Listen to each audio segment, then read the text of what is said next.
Hello dear students, in the last class we have studied about the resonance effect. Here we'll discuss what is hyperconjugation. So what is hyperconjugation? The basic condition for which hyperconjugation takes place is the compound should have presence of alpha hydrogen. The presence of alpha hydrogen should be there in the hyperconjugation. So what do you mean by alpha hydrogen or an alpha is where the carbon atom,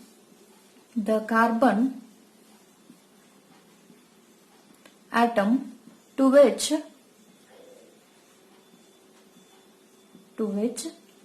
the functional group is directly attached. Functional group is directly attached.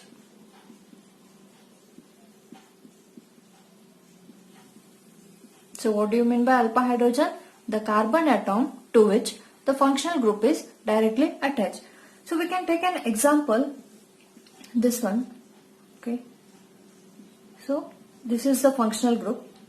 So here which one is alpha hydrogen? This one is a alpha hydrogen, and this is beta, this is gamma, this is delta, and so on. Okay. So this is about the alpha hydrogen. So essential condition for the hyperconjugation is presence of a alpha hydrogen. So what happens in hyperconjugation is it involves the delocalization of sigma electrons of CH bond of an alkyl group directly attached to an atom of unsaturated system or to an atom with a unshared p orbital.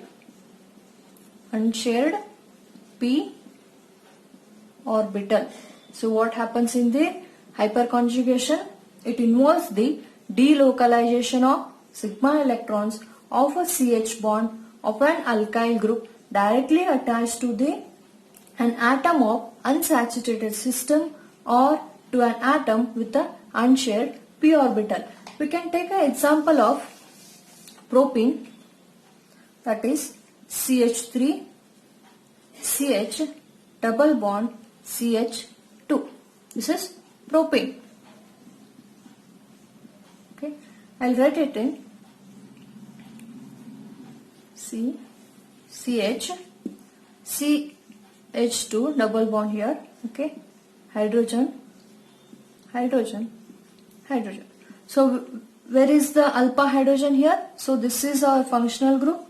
So this is directly attached to this carbon. So this is the alpha hydrogen.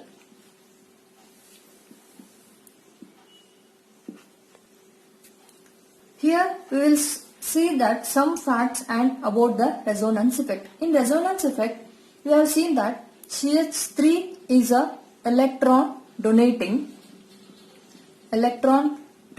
group, but in CH3 we do not have any electron pair or free electron, and also in resonance effect we seen that the electron donating group should have a free electrons or a electron pairs.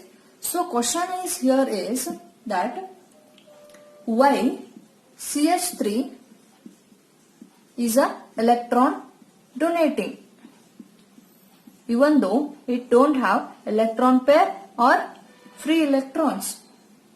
So answer is here we can see that hyperconjugation effect is due to hyperconjugation effect of CH3 group. So Here we will discuss that hyperconjugation effect about the some points of a hyperconjugation effect. The first point here is alkyl group having at least one alpha hydrogen. So we will write a alkyl group first. Okay, alkyl group. This is our alkyl group. Okay, alkyl group. When attached to the unsaturated carbon or carbocation or a free radical. Now we will attach a unsaturated carbon, that is CH double bond CH2. This is alkyl group. This is unsaturated carbon. Unsaturated carbon. So third point is release of electrons by mechanism similar to electromeric effect. So what happens here? The electrons will release and that will be similar to the electromeric effect. So how it will change? We will see that this is our alkyl group attached to the unsaturated carbon. So what happens? This will shift here and this will to this carbon. So what we will get now? HC. This is not attached. H plus will get and H here and double bond CH CH2. So this structure is called hyperconjugation effect. This hyperconjugation effect is also called as a first one is sigma pi conjugation,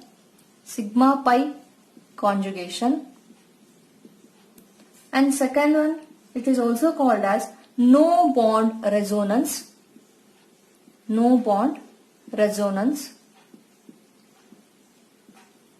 and third one is that is Baker and Nathan effect, and lastly that is hyperconjugation.